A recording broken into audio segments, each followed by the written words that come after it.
한 번 더 인사하겠습니다. 6월달 복 많이 받으십시오. 예. 여러분들은 운동 경기를 보는 걸 좋아하십니까? 아니면 직접 몸으로 운동하시는 걸 좋아하십니까? 제가 우리 교회 와서 얼마 안 됐는데 갑자기 집사님들 중심으로 목사님 족구를 합시다. 마당에 구멍이 나 있는 줄 몰랐습니다. 그 구멍에 막대기를 2개 끼우더니 그물을 치고 저를 시험하는 겁니다. 우리 김 목사님은 몸놀림이 어떤가? 제가 운동신경이 아주 없는 것은 아닌데 발로 하는 것은 정말 못합니다. 심지어 우리 박수강 장로님보다 못합니다. 그런데 운동 경기를 직접 하든지 또는 구경을 하든지 우리가 이 운동 경기라고 하는 것, 오늘 제가 여러분들에게 운동 경기를 또는 그 경기의 상을 말씀드리고자 하는데, 성경에는 여러 곳에서 우리의 신앙생활을 경주와 같다 그렇게 말하고 있습니다. 여기서 경주는 천년고도 경주가 아니라 달리기 하는, 겨루기 하는 경주를 이야기하는 것이죠. 신앙생활을 마치 고대 올림피아 그 운동장에서 다름질하는, 달리기 하는 그런 경기와 같이 비유를 하고 있습니다. 고린도전서 9장 24절을 같이 한번 읽어봅니다. 시작. 운동장에서 다름질하는 자들이 다 달릴지라도 오직 상을 받는 사람은 한 사람인 줄을 너희가 알지 못하느냐? 너희도 상을 받도록 이와 같이 다름질하라. 아멘. 그런데 우리 그리스도인들은 그냥 몇 시간 경기하고 끝나고, 혹은 길게 경기하면 뭐 서너 시간 경기하는 경기도 있는데, 또 크리켓인가 하는 경기는 며칠을 한다 하더라고요. 승부가 갈릴 때까지. 그런데 우리 그리스도인들의 경기는 그렇게 짧게 한두 시간에 끝나는, 혹은 뭐 길어봐야 서너 시간에 오늘 하루 중에 끝장이 나는 그런 짧은 경기가 아니라는 겁니다. 우리 그리스도인은 한평생, 내가 태어나서 예수님을 믿고 신앙생활을 하는 모든 평생이 경주하는 그런 현장이다 말씀하고 있습니다. 그러면 우리의 경기장은 어딘가? 이 세상입니다. 우리가 살아가고 있는 이 세상이 우리가 경주하는 그 운동장이라고 할 수 있습니다. 목표는 무엇이냐? 천국입니다. 아니, 경기하는 사람이, 운동하는 사람이 목표가 없겠습니까? 하다 못해 내 건강을 위해서 목표가 있지 않습니까? 내가 상금을 따기 위해서, 내가 트로피를 타기 위해서, 또는 내가 어떤 큰 영광을 얻기 위해서 목적이 있는 것처럼 우리들도 천국이라고 하는 목표를 가지고 경주를 하는 것입니다. 그런데 가다가 쉬고 할 수 있느냐? 그렇게 할 수가 없습니다. 우리의 이 신앙의 경주는 쉼이 없이, 중단 없이 계속해 나가야 하는 것입니다. 어제 TV 뉴스에 마라톤 경기가 잠시 나왔는데, 우리가 알고 있는 이 길에서 달리는 마라톤이 아니라 수직 마라톤, 63빌딩 아시죠? 1층에서 60층까지 계단이 뭐 1000몇 개가 됩니다. 그래서 이 계단을 따라서 계속해서 올라가는데, 여러분, 우리가 계단을 잘 안 타잖아요. 엘리베이터를 타든지 뭐 그렇게 하지 않습니까? 이 올라가는 것, 평소에 운동을 좀 하시는 분들도 위로 올라가는 이런 운동을 잘 하지를 않는데, 거기에 참여한 사람들이 한 10층 정도 올라가니까 다리가 풀어지는 거예요. 중간에서 막 눈물이 나고 땀이 범벅이고 물을 마시고 다리가 후들거리고 그런 이야기들을 하더라고요. 그래서 거기서 좀 쉬는 거예요. 그런데 우리 그리스도인들의 쉼은 그렇게 쉴 수가 없습니다. 우리들은 관중석에 앉아있는 자들이 아닙니다. 야구를 좋아하시는 분, 야구장에 앉아서 구경을 하고 응원을 합니다. 축구를 좋아하시는 분, 축구 경기장에 앉아서 응원합니다. 탁구를 좋아하시는 분, 하다못해 달리기를 좋아하시는 분들도 도로변에 서서 달리기 하는 선수들을 응원하고 구경합니다. 그러나 우리는 그렇게 구경하는 구경꾼들이 아니라 직접 경기장에서 뛰는 선수라고 하는 것. 너 이 자리에 와서 부름을 받았습니다. 우리는 하나님께서 우리를 그렇게 부르셨어요. 너 이 자리에 와서 달려라. 그래서 부름을 받은 나라의 군인처럼 부름을 받은 하나님 나라의 대표 선수라고 하는 것입니다. 오늘 우리가 읽었던 이 성경은 좀 우리가 마음 가운데 좀 뜨겁게 그렇게 와닿는 말씀입니다. 왜냐하면 사도 바울이 자기의 죽음이 가까워 왔음을 알게 되면서 이 말씀을 하고 있습니다. 우리 예수님께서도 겟세마네에서 기도하실 때 죽음이 십자가가 가까이 오심을 아셨지 않습니까? 사도 바울도 지금 자기 죽음의 때가 순교할 때가 가까이 왔다고 하는 것을 알고 있었습니다.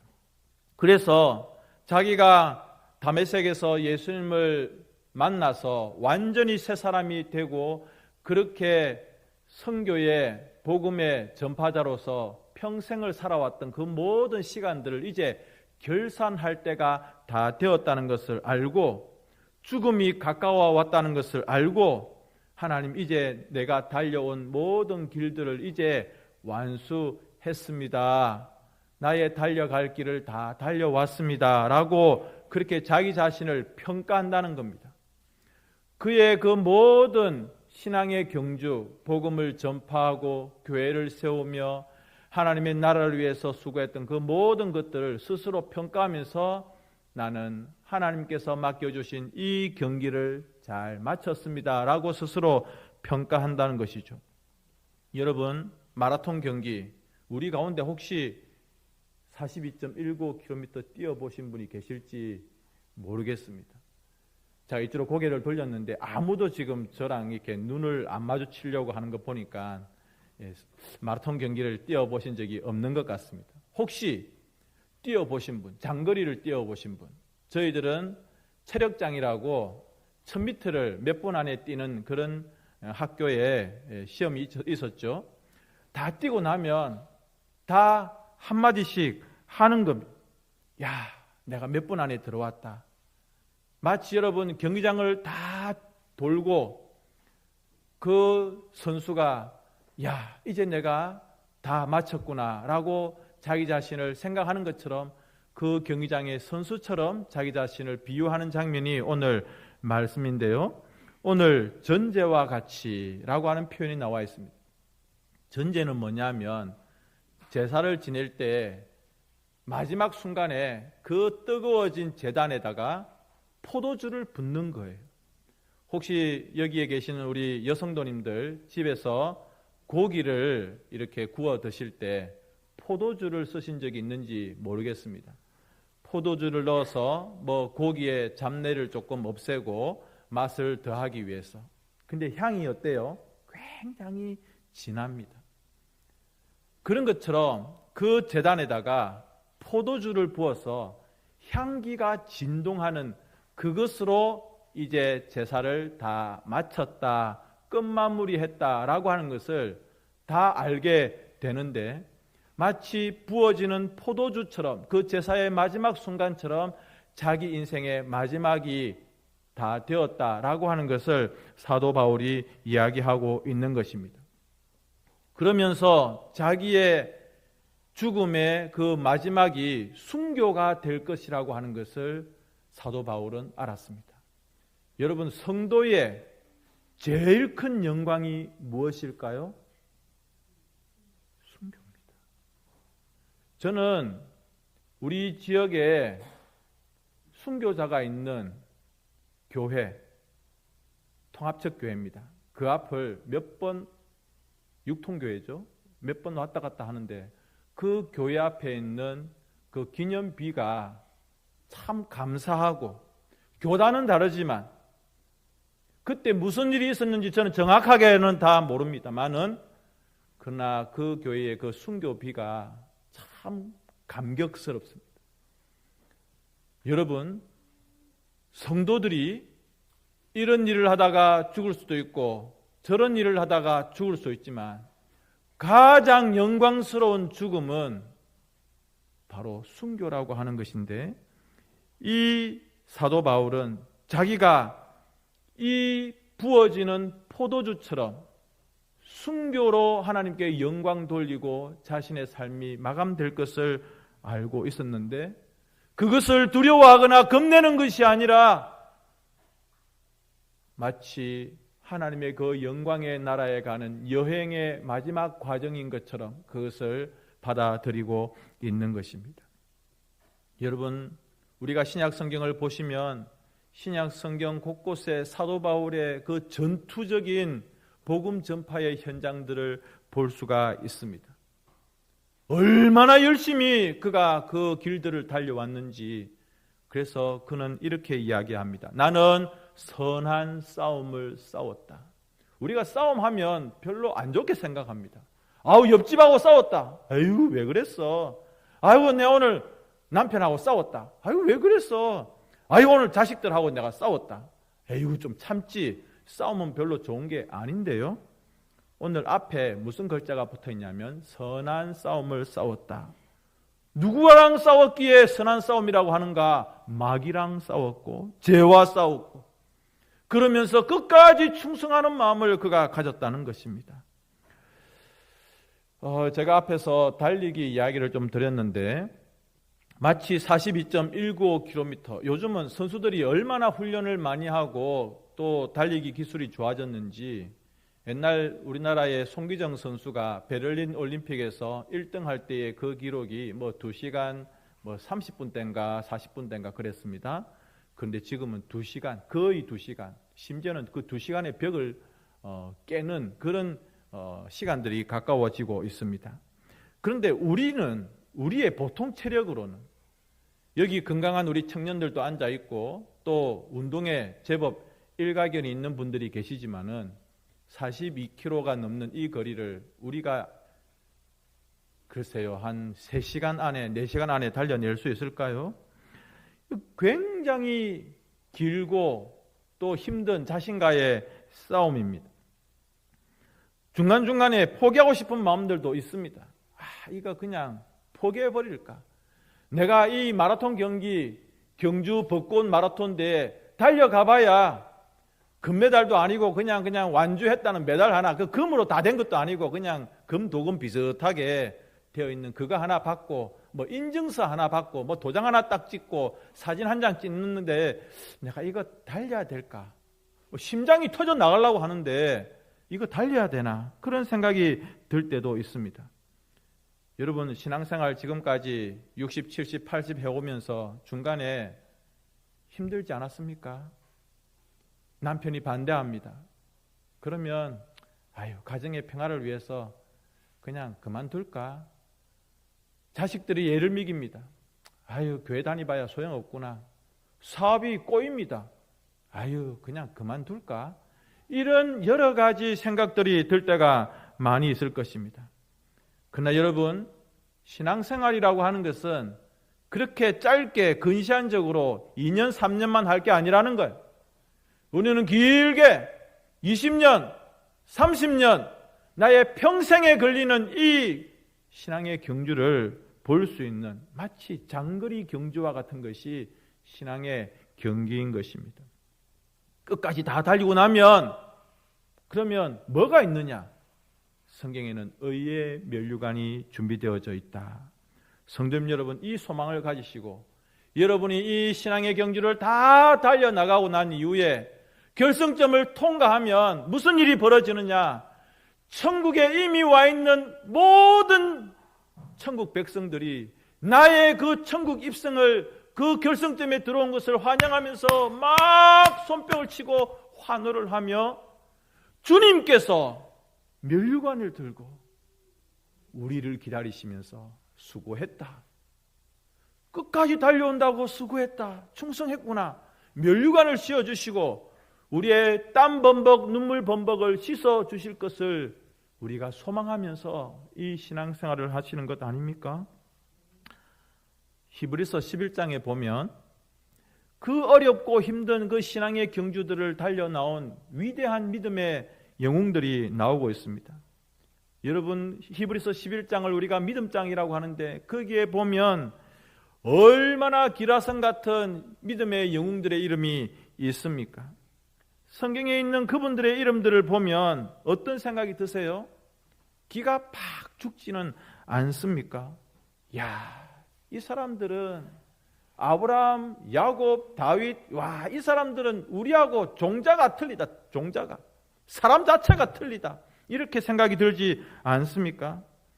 그러나 야고보서는 뭐라고 말씀하시냐면 그들도 우리와 무엇이 같은 성정이 똑같은, 우리와 성질과 감정이 똑같은 사람들이에요. 아브라함이라고 해서 심장이 2개 달려있고, 야곱이라고 해서 간이 이만큼 크고, 다윗이라고 해서 우리와 이런 육체적인 조건이 다른 자가 아니라는 거예요. 똑같은 감정을 가지고 있고 육체를 가지고 있는 사람들인데 그들이 우리와 비교해서 조금도 나을 바가 없다는 거예요. 오히려 여러분, 구약 성경에 나오는 그분들 우리와 비교하면 오히려 그분들이 우리보다 부족한 것들이 더 많이 있습니다. 그러나 그분들이 무엇에 붙들리면 말씀에 붙들립니다.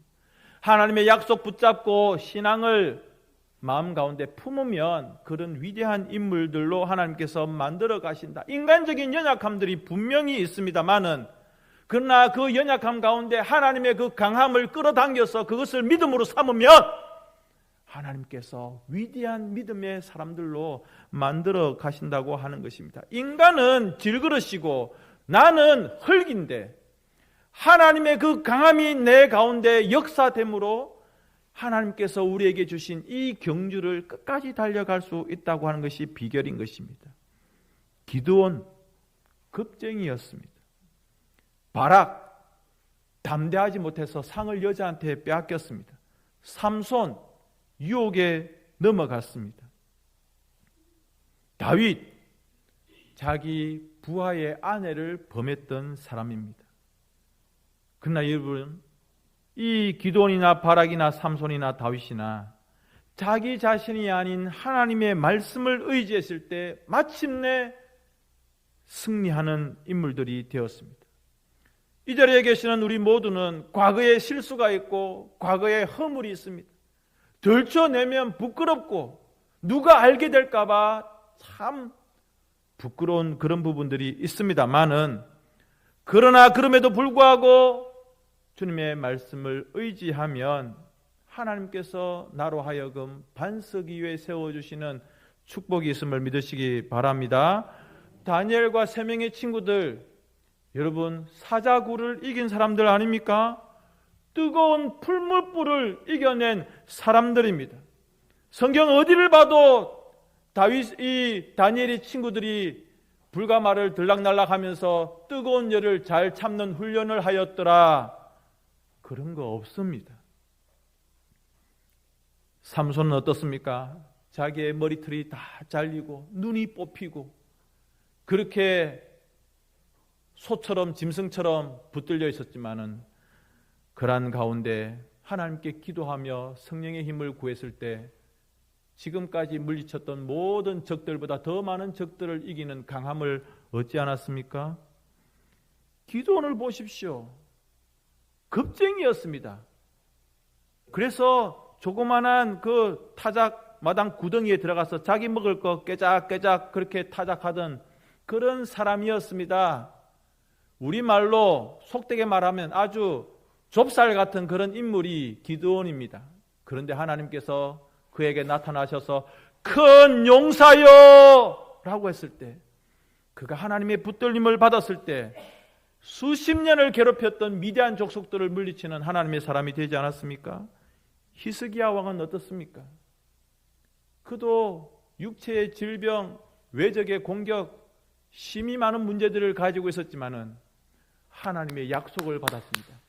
해 그림자가 물러나는, 여러분 이런 엄청난 일들을 제가 소개하면 끝이 없을 것입니다.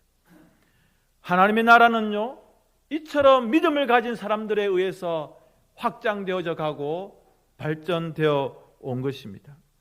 이 자리에 계시는 우리 성도님 여러분들도 성경에 나타나고 있는 히브리서 11장에 나타나고 있는 그 위대한 인물들처럼 다 그런 놀라운 믿음의 반열에 서 있을 수 있는 축복이 있기를 주님의 이름으로 축복합니다. 그건 불가능한 이야기가 아니고요. 아이고 목사님, 우리가 어떻게 다윗과 같은 선에 설 수 있겠습니까? 아이고 목사님요, 우리가 어떻게 아브라함과 같은 그런 반열에 설 수 있겠습니까? 그렇게 생각하지 마시고요. 앞에 보시는 글자처럼 우리는 그들보다 더 유리합니다. 더 많이 가지고 있습니다. 왜? 무엇을 받은? 성령을 받은 사람들이기 때문에 그렇습니다. 물론 여러분, 성경에 보면 엘리사나 히스기야처럼 놀라운 성공과 승리를 경험해서 참 모두가 부러워할 만한 그런 인물들도 있지만 비참하게 죽고 고통당한 분들도 계십니다. 그래서 우리가 속으로 염려도 됩니다. 아유, 나도 혹시 신앙생활 하면서 고통스럽지 않을까? 세례 요한은요, 죽었습니다. 베드로 전해지는 바에 의하면 거꾸로 못 박혀서 죽었습니다. 바울 목이 잘려 죽었습니다. 혹시 이 나쁜 사람들에 의해서 우리가 고통당하고 순교당하지 않을까?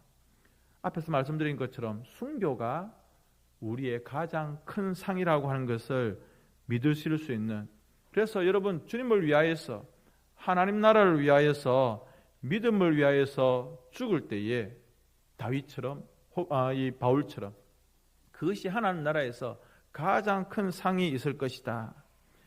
부산 모 교회에 돌아가셨지만 김종환 목사님, 순교하는 그런 시간이 오면 자기는 제일 먼저 죽을 것이다. 그래서 일순이라고 하는 이름을 자기 이름으로 가지고 있습니다. 일순, 첫 번째로 죽을 거다. 죽는 자리를 피하지 않겠다는 겁니다. 순교하는 자리를 피하지 않겠다. 사모님, 자기는 동순, 자기도 같이 죽겠다는 겁니다.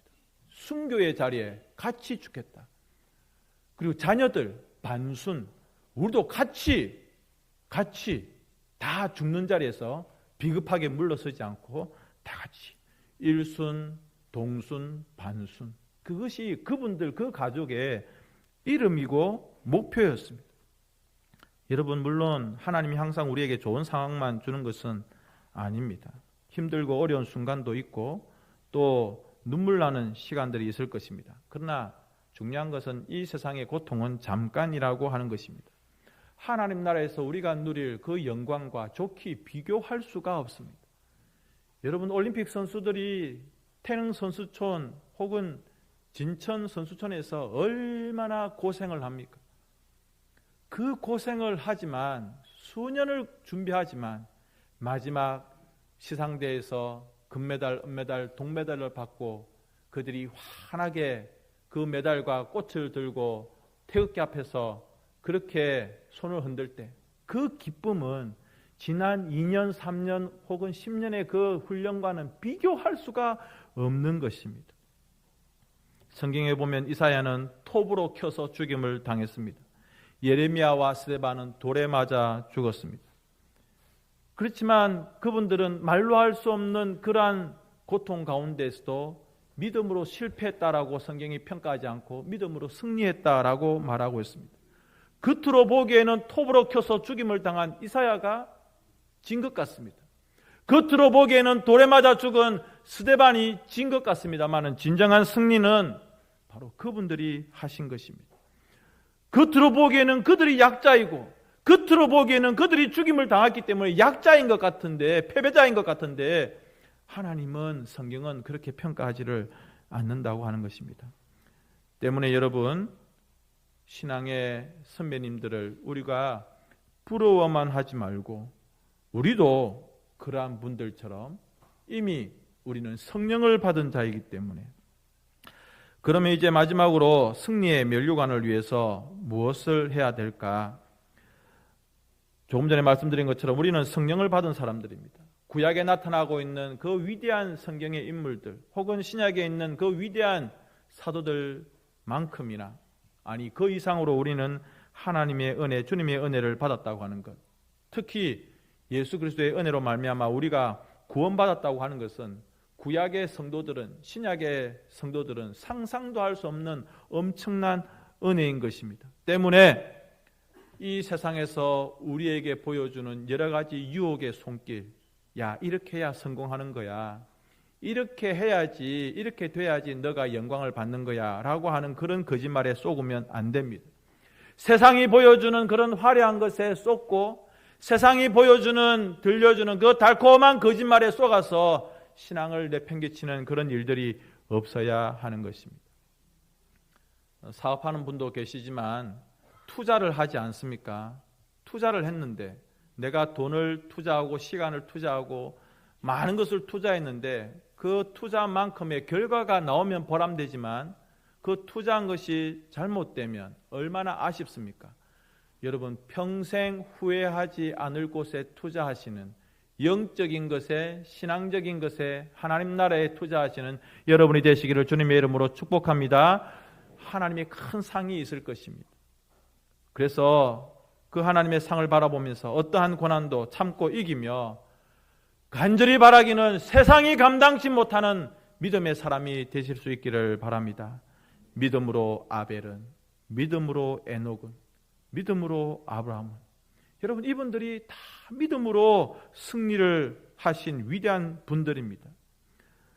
물론 그분들이 위대한 신앙인들이지만 그렇다고 해서 인간적으로 볼 때 이분들이 뭐 남다른 어떤 재주가 있었고 능력이 있었나, 아주 지식이 뛰어나고 천부적인 재능이 있고 굉장히 똑똑했는가? 저는 아닌 것 같습니다. 방금 말씀드린 아벨이나 에녹이나 아브라함이나 우리와 거의 똑같은 아주 평범한 분들이었습니다. 그런데 그분들이 하나님의 말씀 붙잡고 믿음으로 나아갈 때에 하나님께서 아브라함을 아브라함 되게 하시고 노아를 노아 되게 하신 것이다. 신앙의 경주를 하는 우리 모든 성도님 여러분, 우리에게 제일 큰 적이 있습니다. 뭐냐면 죄입니다. 성경은 우리에게 너희들이 죄와 싸우되 아직까지 피 흘리기까지 싸우지는 않았다, 그렇게 말씀하고 있습니다. 우리가 죄와 싸우는데, 성도들로서 죄와 싸우는데 그냥 몇 번 그냥 손만 주먹질만 펑펑 하고 적당히 그냥 거리를 두고 있는 것입니다. 죄를 죽이기까지 싸워야 되고 피 터지게 싸워야 되는데 그저 한번 척척하고 그냥 거리를 두고 있는 것입니다. 이게 문제라는 겁니다. 죄는요, 씨를 남겨두면 안 됩니다. 산불이 완전히 진화되었을 때에도 다시 한번 확인을 합니다. 불씨가 남아있는지. 죄악도 마찬가지입니다. 내 속에 조그만한 죄악의 씨앗들을 성령의 불로 완전히 제거하고 그렇게 정결하고 순결하게 되어져야 하나님의 일들을 감당할 수가 있는 것입니다. 그래서 여러분, 이 시간 제가 한 가지 예화만 드리고 마치겠습니다. 신앙생활을 하실 때에 중간중간에 여러분들이 당하는 징계와 같은 어려움들이 있습니다. 하나님께서 우리에게 하나씩 어떤 징계를 하실 때가 있습니다. 최근에 우리 교회 성합차가 조금 고장이 났었습니다. 그 전에 제가 타고 다닐 때도 뭔가 조금 이상은 있었습니다. 뭐 털털털털 소리가 난다든지. 자동차가 지금까지 잘 달리다가 갑자기 팍 고장나는 일은 잘 없어요. 중간에 조금씩 차가 나 힘들어, 차가 이야기합니다. 나 좀 요즘 힘들어, 챙겨줘, 나 좀 케어해줘, 이렇게 합니다. 예. 그때 빨리 챙겨야 돼요.